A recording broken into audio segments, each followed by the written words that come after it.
At a family dinner, my parents kicked me out. "You're not behaving like a man," said Dad. I laughed and stopped paying for my sister completely and left. A week later, Sis going crazy. Family dinners at my parents' house had always been a trap. They'd lure me in with the promise of a nice meal. But as soon as I sat down, it was always the same, some new crisis involving my sister, Isabel, and how I needed to step up and fix it. I almost didn't go that night. I had been dodging my mother's calls all week, already knowing what she wanted. But she wouldn't let up. "We just need to have a family talk." That was code for, "John, give Isabel what she wants." I should have just ignored her. When I walked in, the scene was painfully familiar. My mother was fussing over the table, my father barely acknowledged me, and Isabel sat with a glass of wine, scrolling through her phone as if she were a guest at an expensive restaurant. We went through the usual motions, how work was going for me, not that they really cared, how Isabel had been so exhausted lately, how my parents were just so proud of her. And then, right on cue, she dropped the real reason we were all there. "So I've decided it's time for me to start my own business," Isabel announced, swirling her wine like she was already a powerful CEO. My mother lit up. "Oh, honey, that's wonderful." I continued eating. "What kind of business?" "A luxury fashion boutique. Something exclusive, high-end."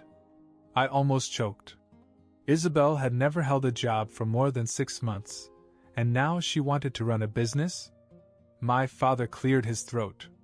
"We've talked, John, and we all agree this is a great opportunity for you to help your sister." I put down my fork. "Help her how?" My mother smiled as if she was telling me something obvious. "We think the best solution is for you to sell your business. You've made enough money. You can always start something new. But Isabel needs a chance." I stared at her. "You think I should sell my company, so Isabel can open a boutique?" Isabel scoffed. "Not just any boutique. A high-end fashion brand. I have such an eye for style, and I know it'll be huge." I shook my head. "You have no business experience." She rolled her eyes. "I'll learn. You quit your last 3 jobs because you got bored. This is different." My father leaned forward. "John, you wouldn't be where you are without this family. We raised you to succeed. It's time for you to give back." I looked at them. My mother, nodding in agreement. My father, already disappointed in me. And Isabel, looking smug, as if she had already won. I exhaled. "No." Silence. Isabel's face twisted. "What do you mean, no?" "I mean no. I built my business from nothing. I worked my ass off for years. I'm not throwing that away so you can play dress up for a few months before you get bored and move on to something else." My mother gasped. "John, don't be cruel." My father's expression hardened. "You're not acting like a man." I laughed. "Because I won't let you guilt me? Because I won't sacrifice everything just so Isabel can pretend to be an entrepreneur?" He stood up. "You don't belong here if you won't support your family. Get out." I looked at my mother. She didn't even look at me. Isabel just sat back with her arms crossed, content. "Fine." I pulled out my wallet, took out the credit card I had used to pay for Isabel's expenses, her rent, her car, her endless shopping, and laid it on the table. "I'm done. Figure it out yourself." And I walked out. I expected a backlash. A guilty phone call from my mother, an angry text from Isabel.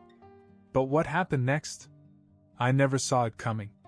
The first few days after that dinner were quiet. Too quiet. No angry phone calls, no guilt-tripping texts, not even a passive-aggressive email from my mother. I had cut her off financially, and yet, nothing. I should have known better. On day 5, I got a call from my bank. A fraud alert. "Mr. Carter, we have noticed some unusual activity on your account. A series of large transactions have been flagged as potential fraud." My stomach sank. "What kind of transactions?" "Several purchases from high-end fashion retailers, a couple of luxury furniture stores, and an attempted wire transfer of $15,000. I didn't even have to guess. I didn't authorize any of that, I said, already clenching my jaw. We figured that out. The charges were made on a card that was recently deactivated. I froze. Wait, deactivated? Yes. A credit card that was cancelled 5 days ago. That was when it hit me. Isabel had continued to use my card after I left somehow. I hung up and checked my statements. Sure enough, there it was. Thousands of dollars in purchases, all in those 5 days. The same card I had physically left on my parents' dining room table. I called Isabel. Straight to voicemail. I called my mother. No answer. I went straight to my parents' house. When my mother opened the door, she looked annoyed, like I was a salesman wasting her time. John, what are you doing here? I stepped inside. Where's Isabel? My father came into the room with his arms crossed. She's busy. I bet she is. Did she tell you that she stole from me? My mother frowned. John, don't be dramatic. Dramatic? I pulled out my phone and showed her the bank charges. She somehow kept using my credit card after I canceled it. Isabel just walked in, holding a cup of coffee like it was a casual morning conversation. She barely looked at me. Oh, relax. It's not like you're broke. I stared at her. How did you even use the card? I left it here. She grinned. I memorized it. I felt my blood pressure rise. You memorized my card number? She took a slow sip of her coffee. Well, yeah. I had a feeling you'd do something selfish like cut me off, so I planned ahead. I looked at my parents, waiting for them to say something. Anything. But my father just sighed, like I was the unreasonable one. She's your sister, John. Do you think a little money is worth ruining your relationship over? I laughed. Actually laughed. She stole from me and you act like I should just accept it? My mother waved her hand. It's not stealing, dear. You always paid for things before. What's the difference?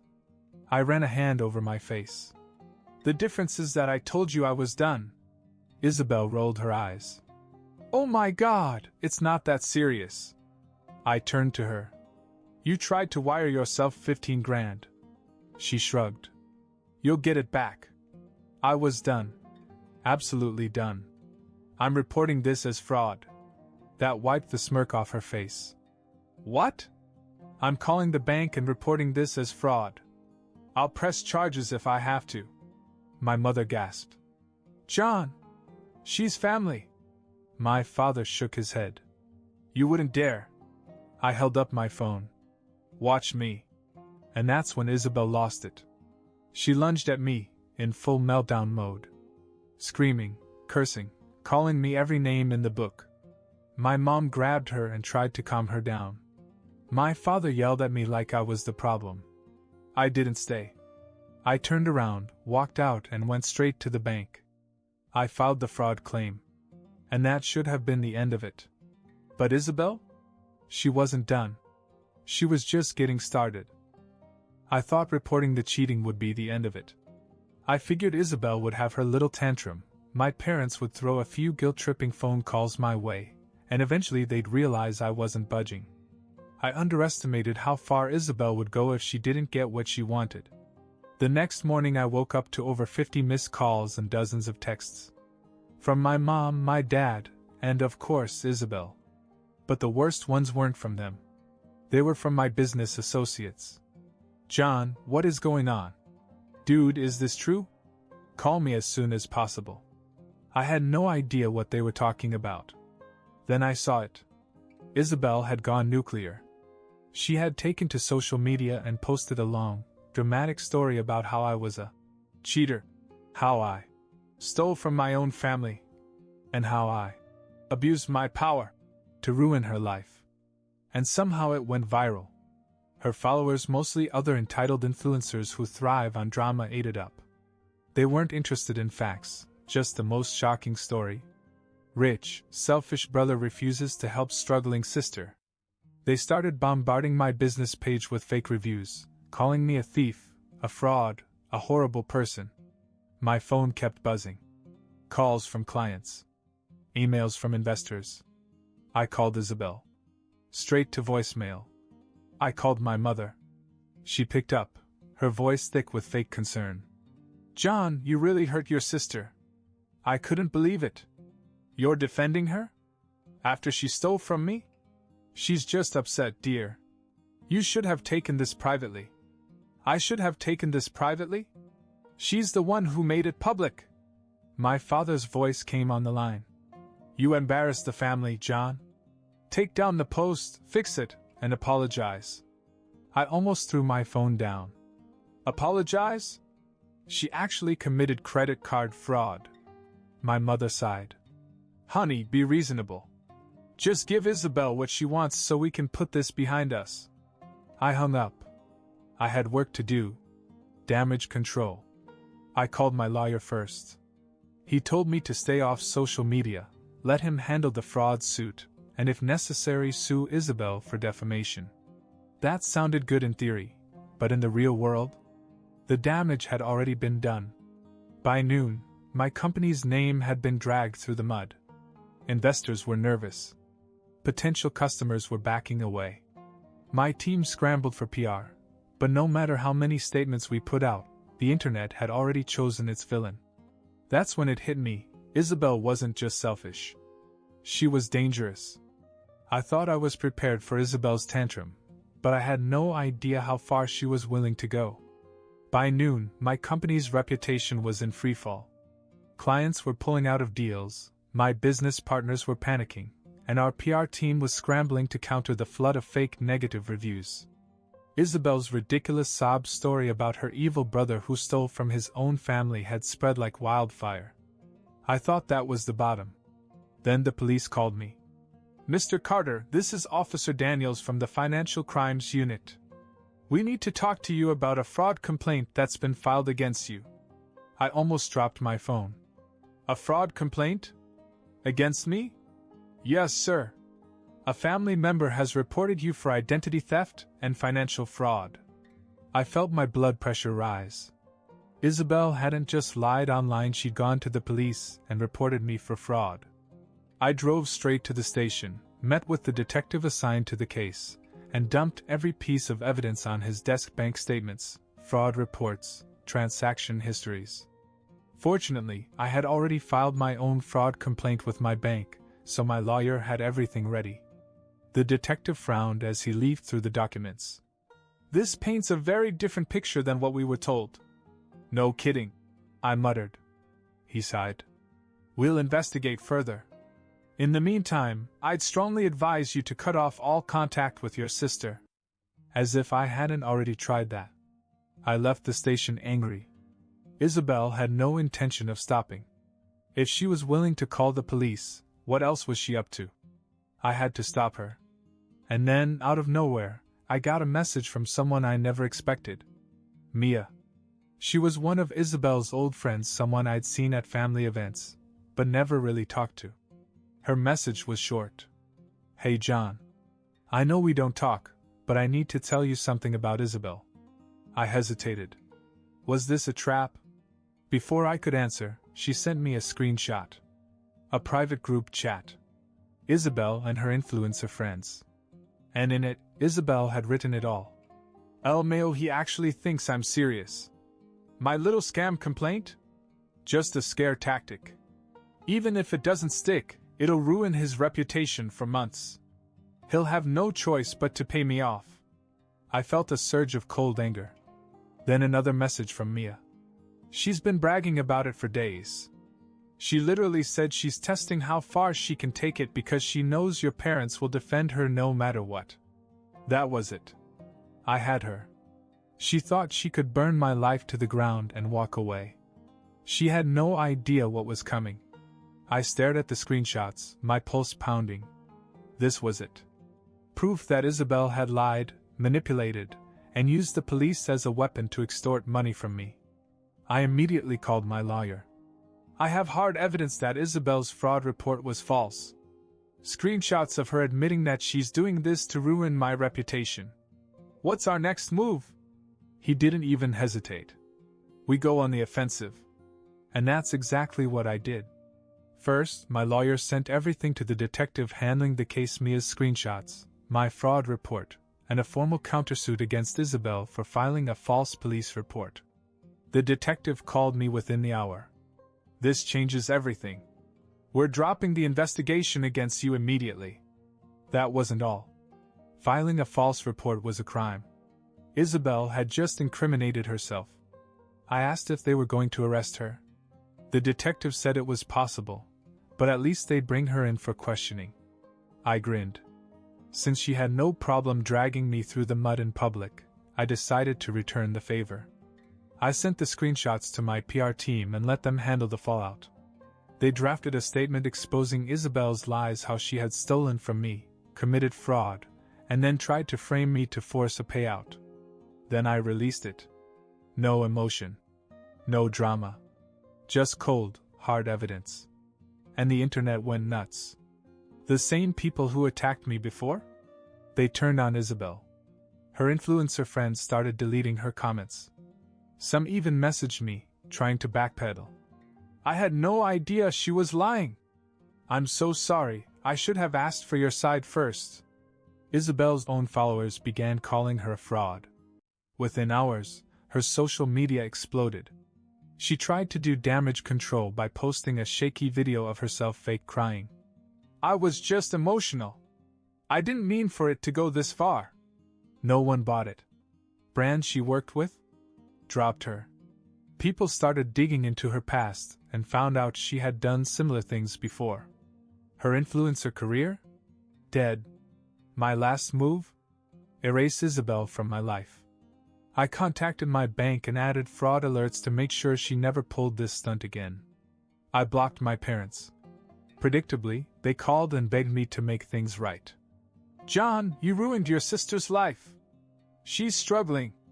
Have some compassion." I just laughed. She did this to herself. Then I hung up. And just like that, I was free. Isabel had spent her whole life getting away with everything. But this time? She lost. Destroying Isabel online was satisfying, but I wasn't done. She had tried to ruin everything: my reputation, my business, my freedom, just because she thought she could. She had spent her whole life manipulating people, and every time she screwed up, my parents were there to clean it up. But not this time. This time I was going to bury her. The fraud investigation was bad enough for her, but I wanted more. I called my lawyer again. "How do we destroy them financially?" His answer? "We sue." So that's what I did. I sued Isabel for fraud, defamation, and damages to my business. The stolen money, the PR nightmare, the lost clients, I was going after it all. She ignored the legal notices at first. She probably thought my parents would swoop in and fix it. Then she was served in person at a coffee shop, in front of all her influencer friends. Someone recorded it. The video went viral. Entitled "Influencer Sued for Fraud, Watch Her Reaction." She had a complete meltdown. And my favorite part? The lawsuit wasn't even the worst part. Isabel's luxury apartment? I had paid for it. Or, to be more precise, my credit card had paid for it. Since I reported her for fraud, the bank reversed every charge she had made. Her rent? Gone. Her car payment? Reversed. Her shopping sprees? Cancelled. She woke up one morning to find her accounts frozen and her eviction notice taped to her door. I got a text from my mom. "John, Isabel is being evicted. She has nowhere to go." I replied, "Not my problem." Even after all that, Isabel thought she could bounce back. She tried to create a new influencer brand. She deleted all her old posts, rebranded herself as a personal growth guru, and started posting about overcoming toxic family members. So I made sure she never got the chance. I sent her full history: fraud, police reports, the lawsuit, to every brand she tried to work with. Companies that dropped her? They blacklisted her permanently. New ones she approached? I made sure they knew who she really was. One even emailed me back. "Thanks for the warning. We won't be working with her." Her whole career was dead. With her accounts frozen, no job, and no way to earn money, Isabel had to move back in with my parents. The same parents who had supported her for years. I received one last voicemail from my father. His voice was cold. "You have turned your back on this family for the last time. Don't ever come back." I laughed. I had won. Isabel had lost everything: her money, her apartment, her reputation, her whole future. And the best part? She did it to herself. I didn't hear from my parents or Isabel for months after that last voicemail. It was as if they had finally accepted that I was done with them. And honestly, life had never been better. My business was picking up, my reputation was solid again, and without the constant drain of my family, I was thriving. Then, out of nowhere, came 3 surprises. One day I got a call from my attorney. "You're going to love this," he said. "Remember when Isabel filed that false fraud suit against you?" "Yeah? Well, it turns out the DA has decided to press charges." I actually sat down. "You're joking." "Nope. Filing a false police report is a felony. Since she admitted to it in those leaked messages, they have her dead to rights." I burst out laughing. Isabel had thought she could use the legal system to screw me over. And now? She was the one who had to face the real consequences. The best part? My lawyer told me she pleaded guilty in exchange for no jail time. But she still got a criminal record. No more fancy jobs. No more big-name sponsors. No more career. A few weeks later, my phone buzzed with a number I hadn't seen in months. It was my mother. I let it go to voicemail, expecting another guilt trip. But when I listened, I almost choked. "John, honey, your dad and I need some help. We're in a bit of a financial situation." I laughed. Of course they were. They had spent their whole lives coddling Isabel, covering for her, financing her every bad decision. And without me as their personal ATM? They were drowning. The best part? She didn't even bother with pretending to care. She went straight to begging. "We had to take out loans to help your sister with the legal fees, and now the house, the bank might take it, John." I shook my head. Not my problem. I deleted the voicemail without answering. The final surprise came a month later. I was in my office when my assistant knocked on the door. John, there's a woman at the reception asking to see you. She says it's important." I frowned. "Who?" She hesitated. "She says her name is Isabel." I felt a mixture of amusement and disgust. She actually had the nerve to show up at my place of work after everything? I didn't go to reception. I had security escort her out. As they did, she screamed, loud enough for the whole lobby to hear. "John, please! You can't just leave me like this. I have nothing." That was the last time I saw her. Isabel and my parents had used me for years. Draining me. Expecting me to clean up every mess, finance every bad decision, throw away my own success for them. And the second I said no, they crumbled. They thought I was their safety net. They never realized that I was also the only thing keeping them afloat. Now I was free. And them? They got exactly what they deserved.